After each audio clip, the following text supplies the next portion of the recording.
2025 সালে এসে আপনার ব্যবসা কি বড় হচ্ছে? আপনি কি জানেন যে বর্তমানে এনবিআর বা ভ্যাট অফিস ডিজিটাল মনিটরিং অনেক বাড়িয়ে দিয়েছে? আপনি যদি ছোট বা মাঝারি উদ্যোক্তা হন তবে 15% ভ্যাটের দুশ্চিন্তা ছেড়ে টার্নওভার ট্যাক্স সম্পর্কে জানা আপনার জন্য এখনো সময়ের দাবি। আজকের ভিডিওতে আমরা 2025-এর আপডেট সহ টার্নওভার রেজিস্ট্রেশন নিয়ে বিস্তারিত আলোচনা করব। 2025 সালের নিয়ম অনুযায়ী সীমাগুলো আবার মনে করিয়ে দিই।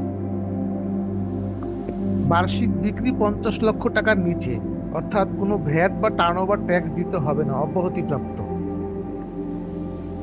বার্ষিক বিক্রি 50 লক্ষ থেকে 3 কোটি টাকা, আপনাকে নিতে হবে টার্নওভার রেজিস্ট্রেশন এবং দিতে হবে মাত্র 4% ট্যাক্স। আমি আবারও বলছি, বার্ষিক টার্নওভার যদি 50 লক্ষ থেকে 3 কোটি টাকা হয়, আপনাকে নিতে হবে টার্নওভার রেজিস্ট্রেশন এবং দিতে হবে 4% ট্যাক্স।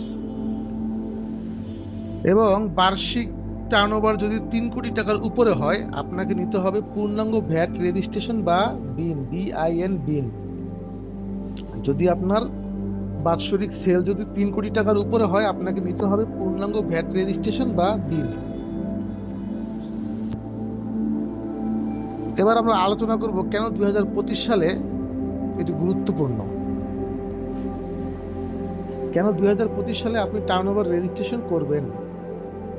সহজ হিসাব, বড় কোম্পানির মতো আপনাকে প্রতিদিন শত শত খাতা মেনটেন করতে হবে না।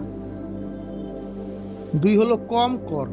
যেখানে ভ্যাটের হার 5% থেকে 15%, সেখানে আপনার জন্য শুধু ফিক্সড 4% বা 4%। 3 নম্বর হলো ডিজিটাল কমপ্লায়েন্স। বর্তমানে ট্রেড লাইসেন্স রিনিউ করতে বা ব্যাংক লোন নিতে গেলে আপনার এই রেজিস্ট্রেশন বা রিটার্ন জমার প্রমাণ বাধ্যতামূলক করা হচ্ছে। আমি আবারও বলছি, বর্তমানে ট্রেড লাইসেন্স রিনিউ করতে বা ব্যাংক লোন নিতে গেলে আপনার এই রেজিস্ট্রেশন বা রিটার্ন জমার প্রমাণ বাধ্যতামূলক করা হয়েছে। এবার আসি ভ্যাট বনাম টার্নওভার ট্যাক্স। আমরা এখন আলোচনা করব ভ্যাট বনাম টার্নওভার ট্যাক্স। প্রথমেই বলি, ভ্যাট রেজিস্ট্রেশন নিতে হয় হচ্ছে বার্ষিক 3 কোটি টাকার উপরে যদি সেল হয়, অর্থাৎ বার্ষিক 3 কোটি টাকা প্লাস সেল। আর টার্নওভার রেজিস্ট্রেশন নিতে হয় 50 লক্ষ থেকে 3 কোটি টাকা। এবার আসি ভ্যাটের হার। ভ্যাট রেজিস্ট্রেশন যদি আপনার বিন থাকে, তাহলে আপনাকে ভ্যাট দিতে হবে 5%, 7.5%, 10%, 15%। আর টার্নওভার রেজিস্ট্রেশনে দিতে হবে শুধুমাত্র 4%। ভ্যাট রেজিস্ট্রেশন নিলে, অর্থাৎ বিন নিলে, আপনাকে প্রতি মাসে মাসে ভ্যাট দিতে হবে, প্রতি মাসে মাসে ভ্যাট দিতে হবে। আর টার্নওভার রেজিস্ট্রেশন নিলে প্রতি 3 মাস পর পর আপনাকে কর দিতে হবে, যেটাকে বলা হয় টার্নওভার রেজিস্ট্রেশন, তো টার্নওভার ট্যাক্স।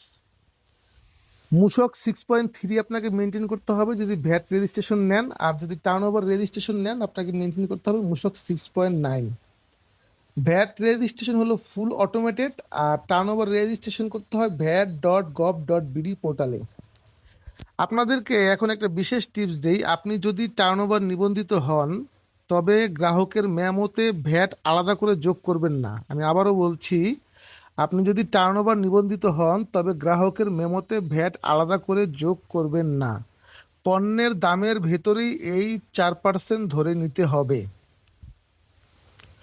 কি বললাম? পণ্যের দামের ভিতরেই এই 4% ধরে নিতে হবে। অর্থাৎ আপনি আলাদা করে আপনার ভ্যাট লিখতে হবে না। পণ্যের দাম যদি 100 টাকা হয়, তাহলে মনে করেন ভ্যাট হার হলো 15%, তাহলে আপনাকে আলাদা করে 15 টাকা যোগ করতে হবে। কিন্তু টার্নওভার রেজিস্ট্রেশনের ক্ষেত্রে আপনার পণ্যের দামের ভেতরেই আপনি এই 4% ট্যাক্স ধরে তারপরে দাম ঠিক করবেন।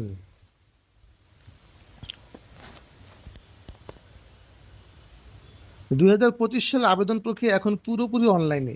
vat.gov.bd পোর্টালে গিয়ে আপনার ট্রেড লাইসেন্স, টিন, এনআইডি এবং মোবাইল নম্বর দিয়ে ঘরে বসেই আবেদন করতে পারবেন। টার্নওভার রিটার্ন বছরে 4টি, অর্থাৎ প্রতি 3 মাস অন্তর অন্তর আপনাকে দিতে হবে। রিটার্ন জমা দিতে দেরি করলে প্রতি মাসের জন্য 10,000 টাকা পর্যন্ত জরিমানার বিধান রয়েছে, তাই তারিখ মিস করবেন না।